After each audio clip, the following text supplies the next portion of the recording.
Like I said, today we're going to talk about natural language processing and understanding with transformer models. And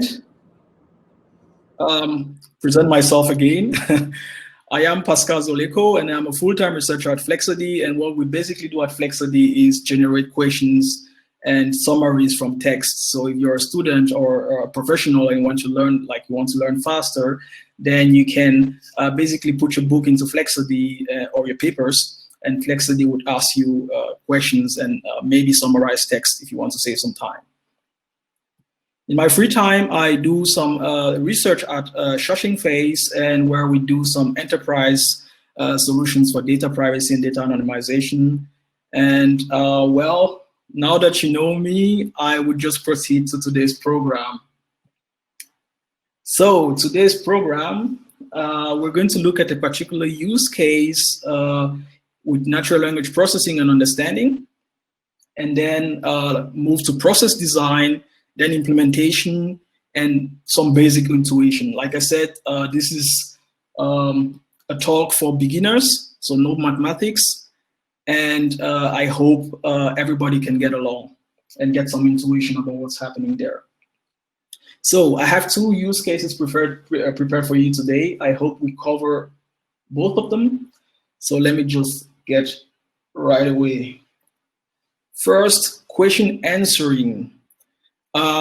Question answering is the definition from Wikipedia I copied there. It's like a computer science discipline where you want to build computers that can automatically answer questions posed by humans in a natural language. So if you're given a text like the one on the left, like the one here,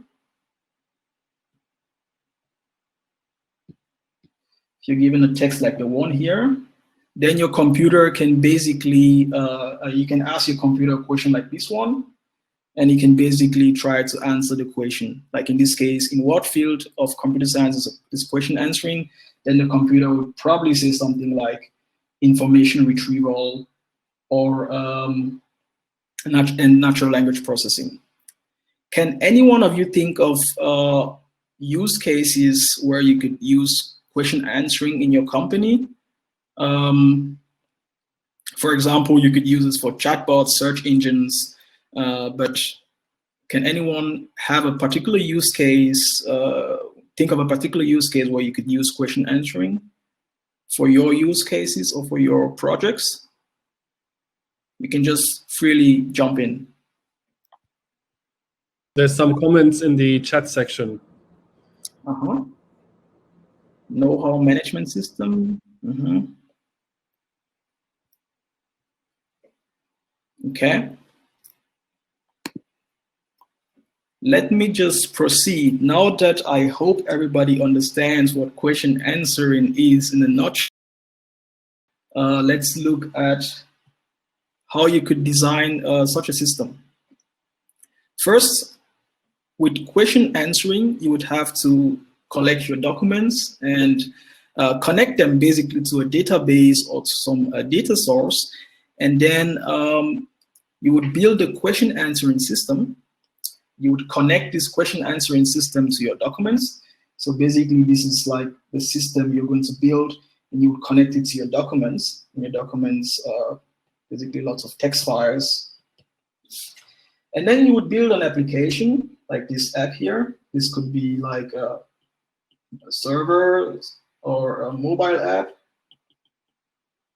And it would be connected to this question answering system. And what you basically do is once the system has been set up, you can now tell your users to connect directly to the application and ask questions to the system. So how would you implement such a system? It's actually very easy to get started with open source libraries. An excellent one, one I prefer right now, is Haystack. It's developed by DeepSet AI. And you can see that with Haystack, you can basically build a simple question answering system out of the box in less than 30 lines of code. So remember, you connect your documents, Once you've connected your documents, you get your question answering system. Once you've got that, you need an application and a user connected to the application. So in this case, this is my document. So the text I have, remember the text that was hanging on here, right? Question answering. I just copied the text in here. Then I create a document from this text, and the document is basically like imagine you have a Word document, and inside the Word document you have text. So the text is this text here, and the document is this here. Haystack normally has special documents, but I developed a quick and dirty one up here. So this is the document here. If you're not a programmer, don't worry about it. The intuition is just about the intuition here, that you know it's actually easy to get going. And maybe if you're a project manager, you can ask your programmers or your developers to actually look into Haystack and try it out. So the main idea is now that you have a document, which is this thing, you wrap it in a folder, which is this thing here, or an array of documents. Once you've wrapped it there, you can just ignore these comments here. This is just because I have no GPU on, I had no GPU on the computer I was using. If you don't know what that means, it's okay. You need a transformer reader, and the transformer reader comes from DeepSet. So it provides a transformer reader, which is basically something that can read the text. So you can imagine this is your document, this is your folder, and this is the reader. The reader looks at the document and can read the document and can read the text in the document. So now, super easy, you can ask a question to your reader. So this is you here, and this is the reader, which is the computer. And now you can ask a question to your reader, which is almost exactly the same as what was shown here, right? So now you can ask a question like the one I'm asking here. In what field of computer science is question answering? And then the reader would probably read the text I gave here and try to answer the questions. So this is done in less than 30 lines of code. I'm going to show you how to do this in a moment in a live session. But I would first like to ask you if you have any questions. Font and full screen. Okay, you can't read. Please activate your microphone if you have any questions, because I can't see on the other side. Let me try to see full screen. I can't get any better.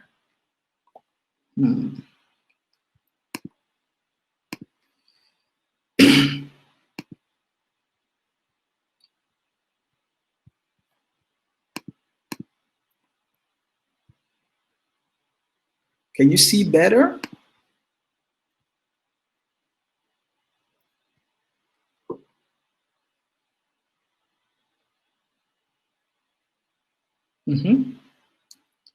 I would like to clear out the question about the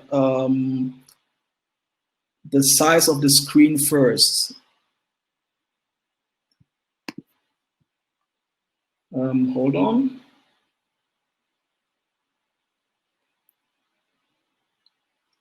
Is it better?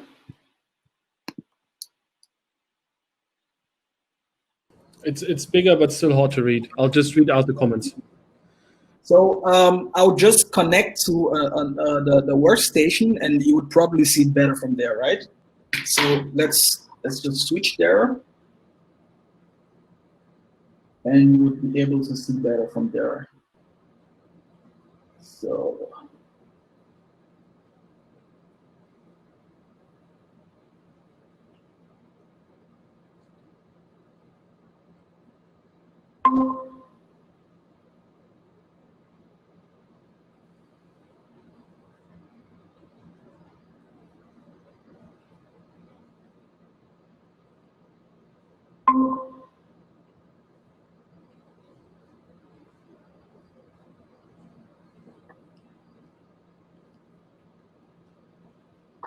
Hold on a second, please.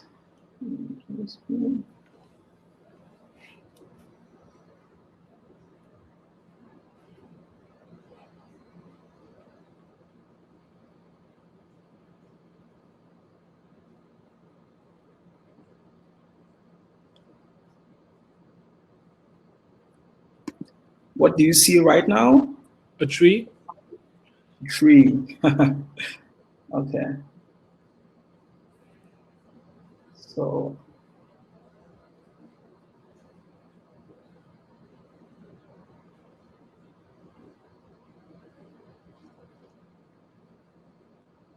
excuse me, we're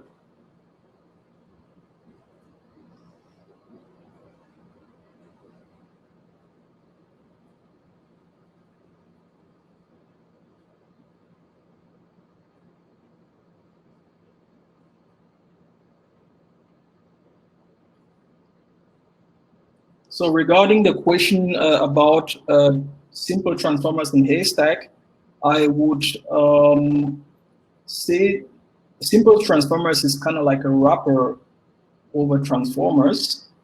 And so I won't say it's like, I won't compare them as equals, because haystack is focused on question answering, and simple transformers is kind of like making transformers a little bit easier than what they actually are. Because you can write a lot of code if you're using pure transformers, and simple transformers give you like a wrapper over the whole thing, making it a lot easier. So that's how I will put it. Does it answer your question?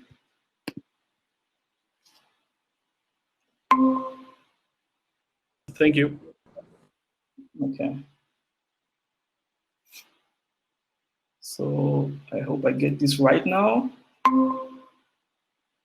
You should be able to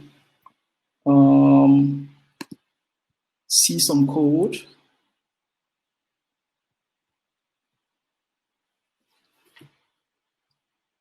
Is it better? I think the picture quality is super low. Okay. Is it better like this? It's like not readable. Okay, that's strange.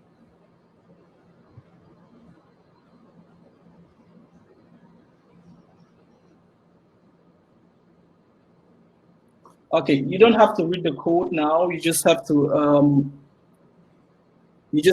imagine that what's happening here is that the main idea is that you can write something, a question answering system in less than 30 lines of code using haystack. So it's unfortunate that you can't actually read it here, because during the test session this was actually clear. I have to figure out how to zoom this.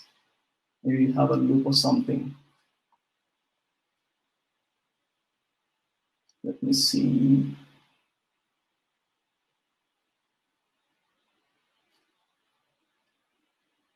It's still very small.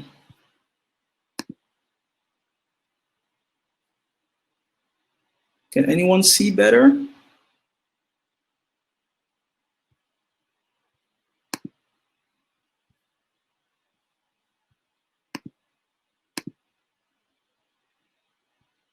Okay, I assume you can see better. Please tell me if you can see anything. So if I run the questions that the question that I typed in here, in what field of computer science is question answering, then you actually see that the answers that get out are pretty, well, pretty accurate. Regarding the text, for example, you can see that you have an answer saying information retrieval and natural language processing, which is close to the answer that we had in the past on the slides. Were you able to see that? It's actually hard to adjust if I don't get any feedback because I have to switch from screen to screen. Now it's very well readable. Okay, okay, that's nice. Thank you. So let me just step back and continue with the slides.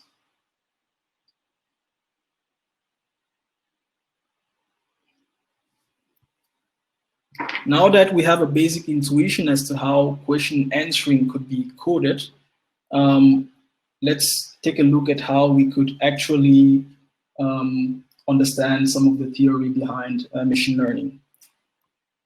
Does anyone needs like an intuition behind machine learning? So we're gonna be like a little bit fast now because a lot of time is gone. So please just jump in with the microphone if you think you need machine learning intuition, unless I can just skip it if everybody is comfortable with the topic.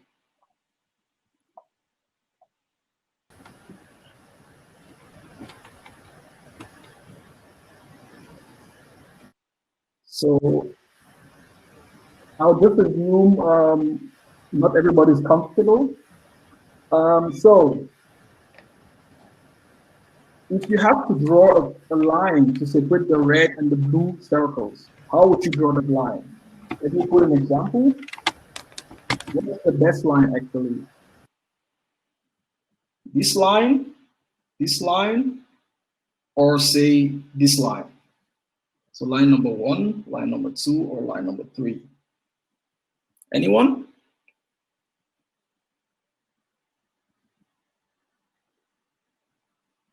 Okay, no one. In this case, of course, line number 1 would be the best line because it separates the red and the blue circles perfectly. So let's look at another example. How would you separate the second, like the blue and the red circles in the second diagram? Would it be this line? Would it be this line? Or would it be, say, this line? 1, 2, or 3? Anyone? Line number 2. Line number 2. That's not quite correct because line number 2. Number 3, sorry. Exactly, exactly. Number 3 would separate the red and the blue circles correctly. And of course, on the last one, I have another last example. Would it be this line? Would it be this line? Or say, would it be this line? 1, 2, or 3? Anybody? 3. Number 3. So in this case, I would argue that number 1 was the best line. This is because if you go to the next slide, you see, for example, this is just the map of Germany and France, and the border is actually there. So if I had drawn this line this way, and if this was a machine learning task, then my model would have failed to separate France and Germany well for unseen data points. Is that clear for everyone, or do you understand the intuition behind it? So basically, a machine learning model tries to, not always the case, but in classification cases, tries to separate certain points, and you can see these lines here, like the horizontal and vertical lines. These are like GPS coordinates in this case, right? And this like GPS-like coordinates is what we call something similar to what we call a vector space. So if you've heard of a vector space before or never heard before, you can think about it like some coordinates in some space. And in this case, the blue circles would be like French people, and the red circles would be like German people.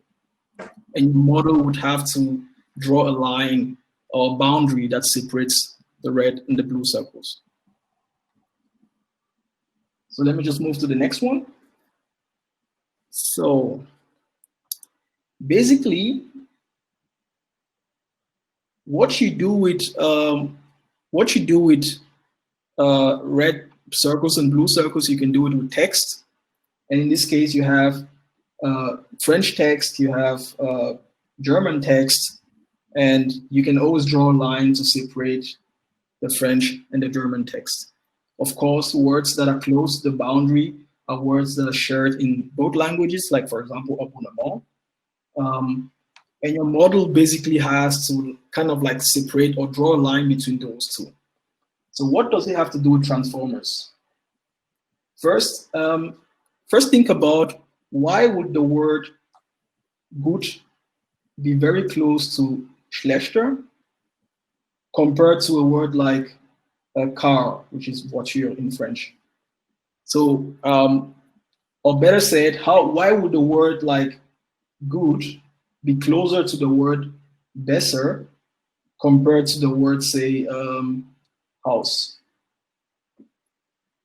And this is basically what this type of models do. They try to learn a representation that would place the words in these coordinates in such a way that close words are close to each other and far away words are words that don't have the same meaning are further away from each other.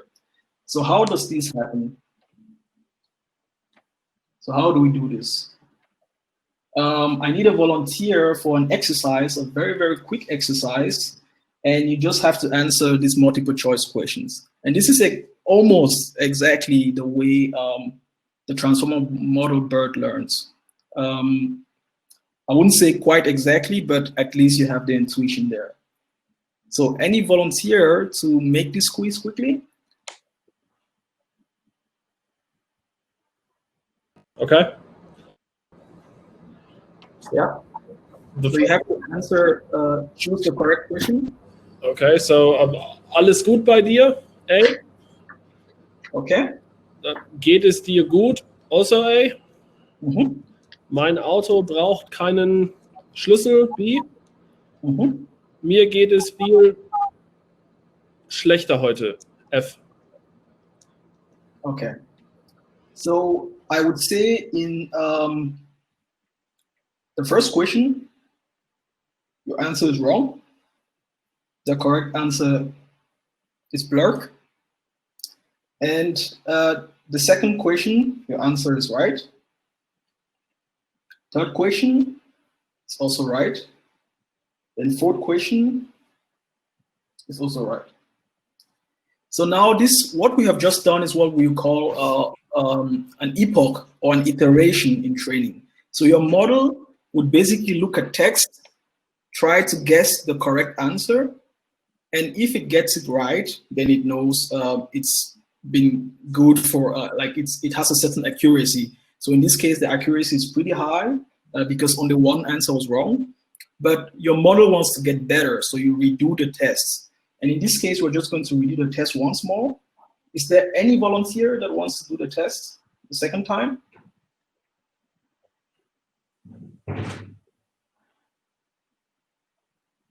It could be the same person.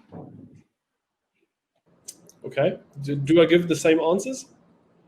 If you want to, yeah. Or do I want to learn from the mistake I made before?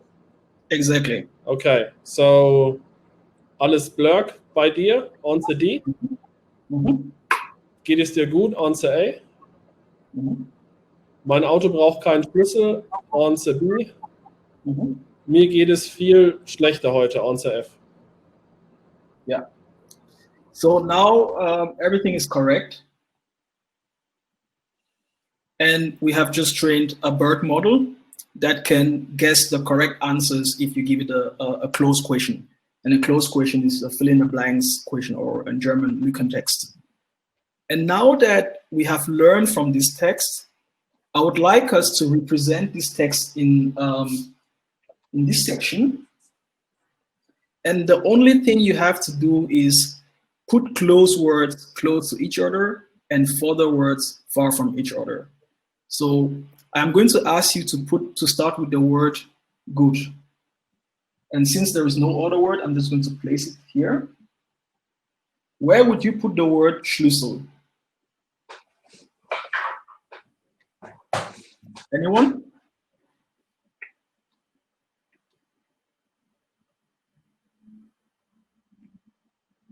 So let's just say I put the word Schlüssel here. Now, the next word, Auto. Where would you put the word Auto? Closer to gut or closer to Schlüssel? Closer to Schlüssel. Correct. Let's just put it anywhere closer to it. Where would you put the word Blurk? Closer to Auto, Schlüssel, or closer to gut? I'd say closer to gut, but far away from Schlüssel. Exactly. And the word Telefon and schlechter, it's not with telephone, where would you put it? Probably closer to Auto and Schlüssel. Okay, just put it here. And the last word schlechter, where would you put it? Close to gut.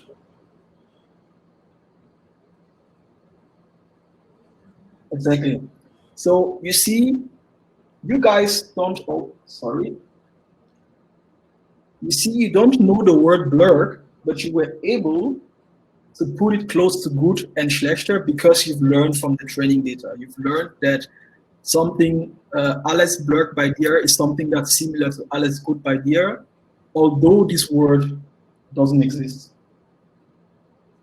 So this is basically how a model would learn a language. A model like BERT would learn a language. Of course, there are different models that learn differently. I'll just quickly jump into the chat, see if anybody has asked any question. Everything is fine. Okay. Let me just move to the next slide. And now, of course, this word like telephone, let's imagine the position is this position here, which is 5 because there's a 5 here, and 2 because there's a 2 here. So 1, 2, 1, 2, 3, 4, 5. So we say telephone is 5, 2. So this is like the coordinates. Remember the GPS coordinates or the vector, the position in vector space of the word telephone. And we call these the word embedding.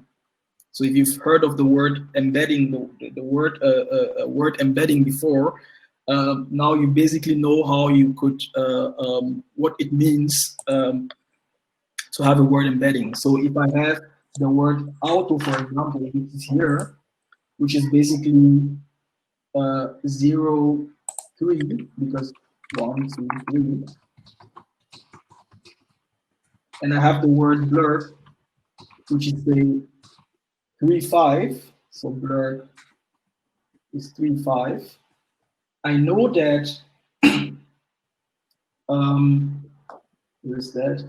I know that the word, I can compute the distance between each word in order to identify whether two words are close to each other or not.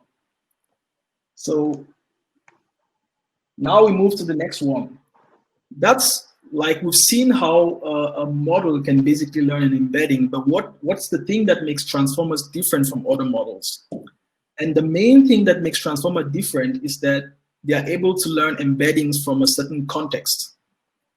And so, for example, the word cell would have a different embedding depending on the context. For example, she escaped from her cell. What do you think, where do you think I should put the word cell? Next to prison, next to telephone, or next to blood? Anybody?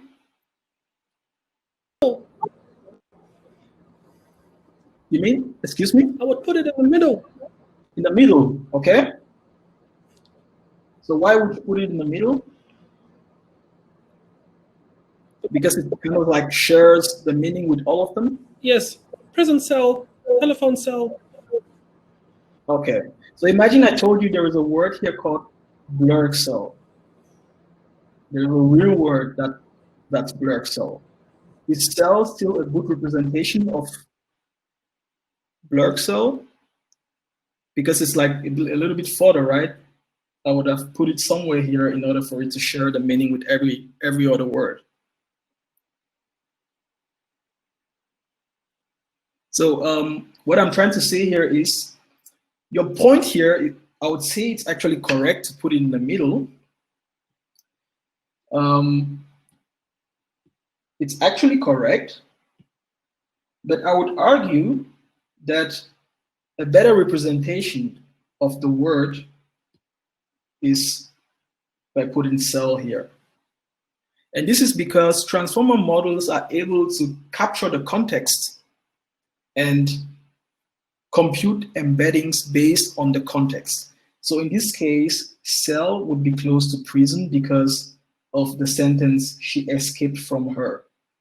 If I had said, I am calling from my cell, then a transformer model would put cell here. So you can think of a transformer model like a type of model that would look at the context around it, like would look at each word and look at the context and place them in a vector space depending on the context, compared to other type of models that would probably place cell here in the middle. Is it, do you kind of get the intuition behind it? But can you actually hear the question? So my microphone is working, right? Yeah. Oh, great. But then the question is that we have 3 cells, so three versions of cell, or only one that is standing either close to one of them or in the middle? You basically, there are like endless versions of cell depending on the context. I think there is a manga, a Dragon Ball Z, and there's a guy called Cell. Probably you would put Cell here if you're talking about a manga. But the thing is, these embeddings, the way we learned it here is that embeddings are fixed. But the way transformers do it is that they would give a new embedding or new coordinates depending on what you're talking about.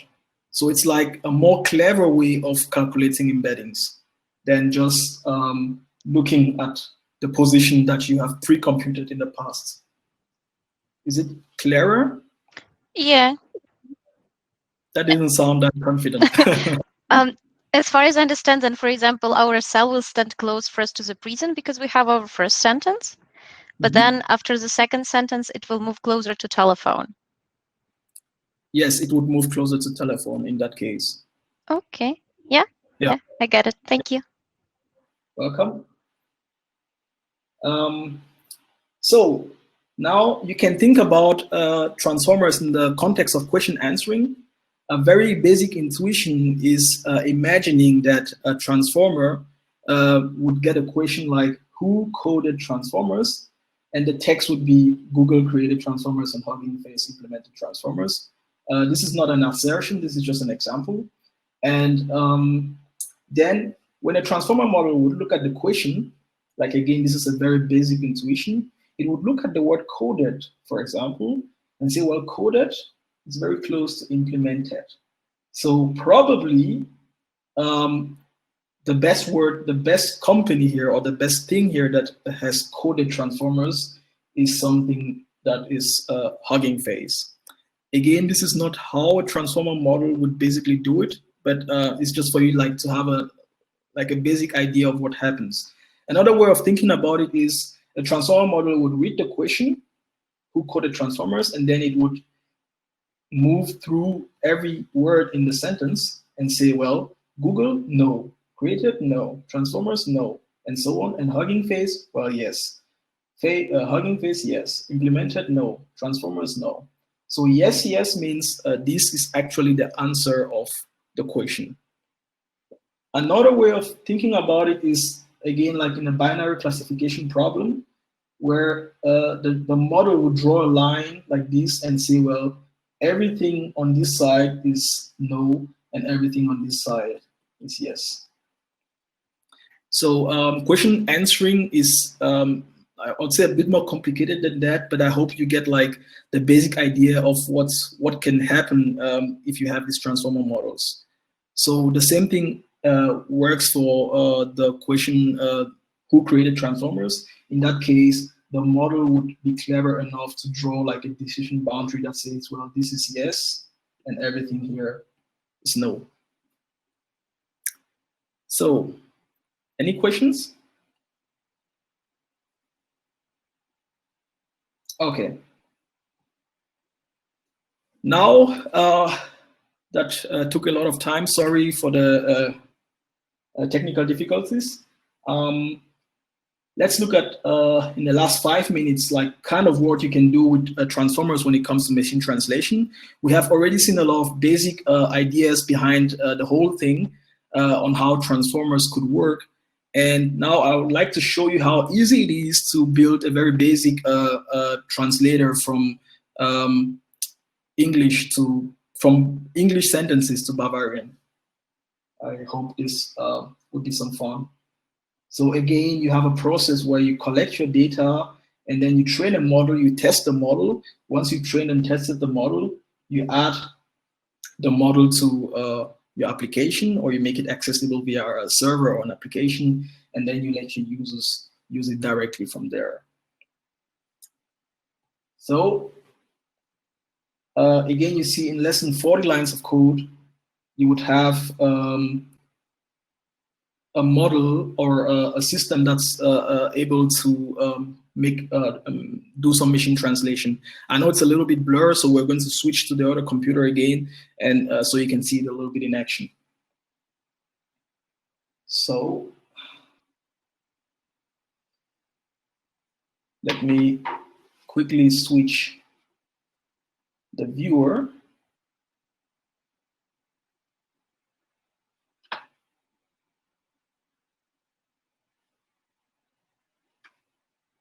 So that you can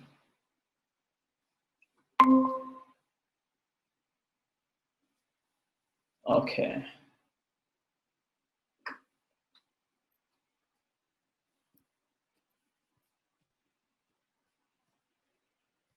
I hope you can see, and if you can see, please just chip in. Okay, so this is basically all the code you need to write, like you're loading the data here. You load the data you have. In this case, I have some sentences in Bavarian and English. And you also have some model parameters. You can just ignore them.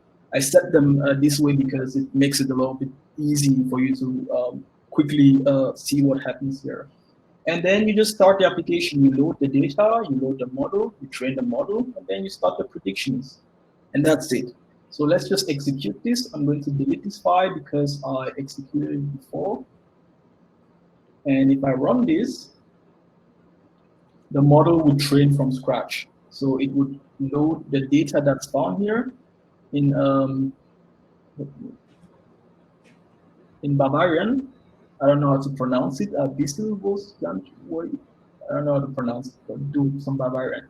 But anyway, you see the model is training here. And once the model is done training, normally you are supposed to be able to make some predictions using that model. I hope it doesn't take so much time. But while it's training, I can just ask, is there kind of like any question regarding the session? I'm really, really sorry. It was a little bit of a mess. We're experiencing a lot of difficulties there. So, any questions?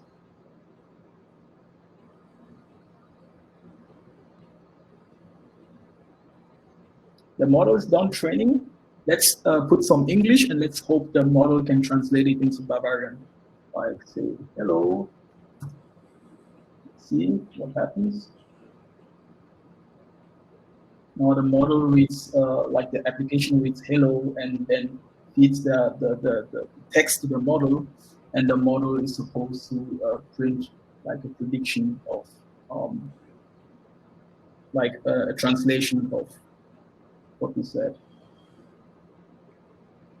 Okay, got a crash, not so bad, but you got the idea. So basically that's it. You can train transformer models pretty quickly using software like a haystack. And actually this is simple transformers that was said before by one of you guys. Simple transformers is a really easy library to use and get started with transformer models. That's it from my side. Are there any questions?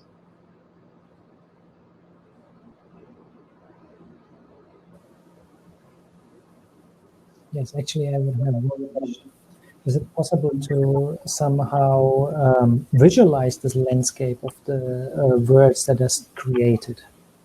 Yes, of course. You can visualize it using libraries like Matplotlib. So you can basically feed the text into a model, and at the end of the model, there is like the last layer is basically a vector, like a line of coordinates, and you can just use these coordinates, this vector, and plot it into a graph and basically visualize where the words are. Mm-hmm. Okay, thanks. Yeah. Any more questions?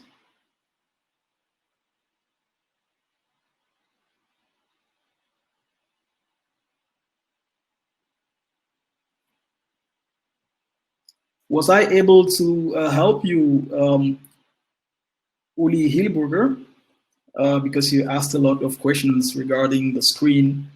I hope you were able to catch some of the intuition at the end of the day.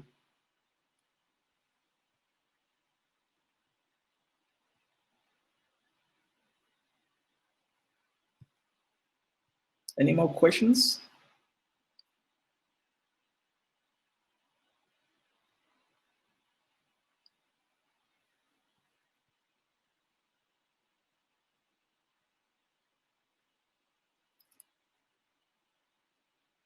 Okay, if you want some my opinion regarding certain things, I think you still need a lot of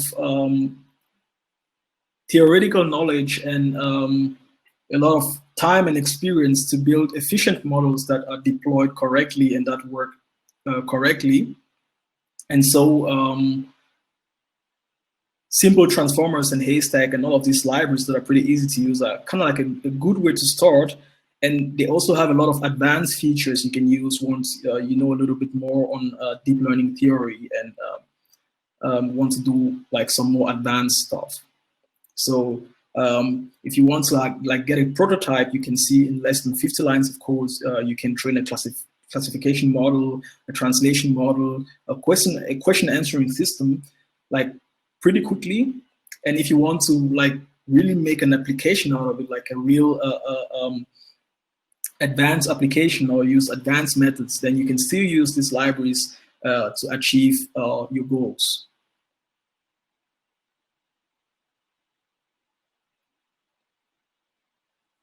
Actually be possible to check the source code? You mean the one I had today or the... Yes, of course, I can share the source code, but I don't know where. Where do you think I can share the source code? I'm not sure whether you have the link, but I guess the chat will work only with the link. Okay, Is it somewhere in GitHub or something?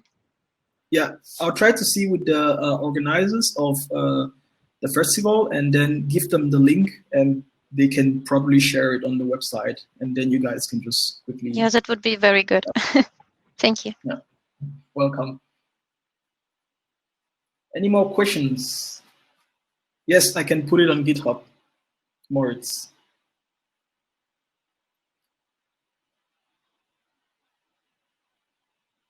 Any more questions? Any more thoughts? Feedback, likes, dislikes?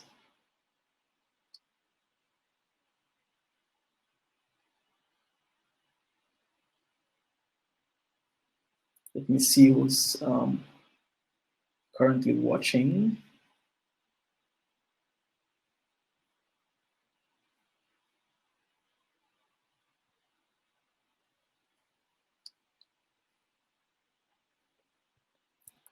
Okay, some other things I would actually recommend to try looking is the Hugging Face Hub.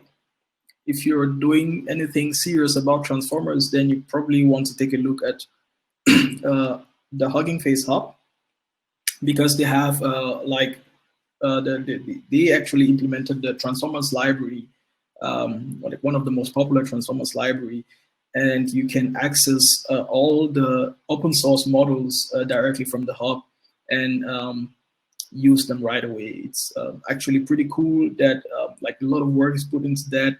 Flexudy also contributed in a model there where we trained a sentence doctor that can fix sentences that are broken or that have some syntactic errors there. Also worked for grammar a little bit, but the intention was not to solve like a grammar problem like Grammarly does, but actually to fix sentences that were parsed, that were not correctly parsed. And so the Hugging Face Hub is a good place to actually start, or maybe a little bit more difficult for those who are not familiar with deep learning methods. But I definitely recommend to start with simple transformers and then move to Hugging Face Hub directly in order to look at the tutorials.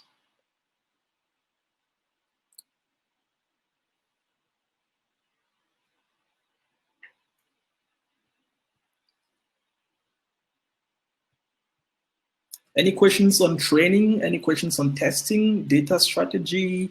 Please feel free to ask anything. I can always pull a trick or a tip from my own experience and share that with you. Maybe I can think of something.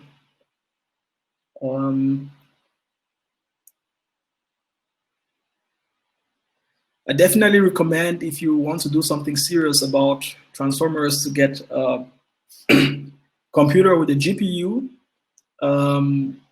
Without GPUs, it's basically actually hard to get going, because training takes like forever.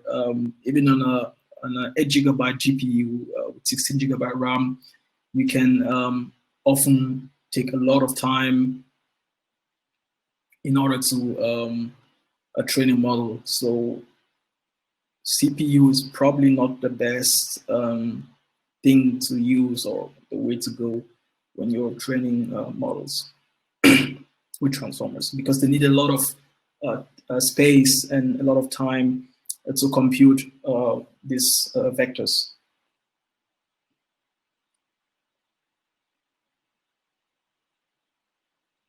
Any more questions?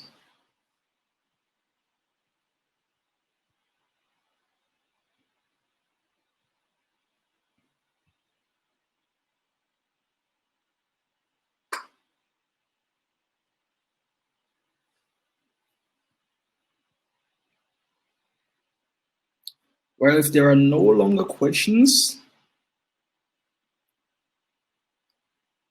I would probably end the session.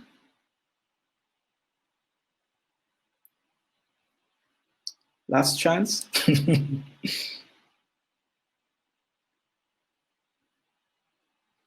Okay.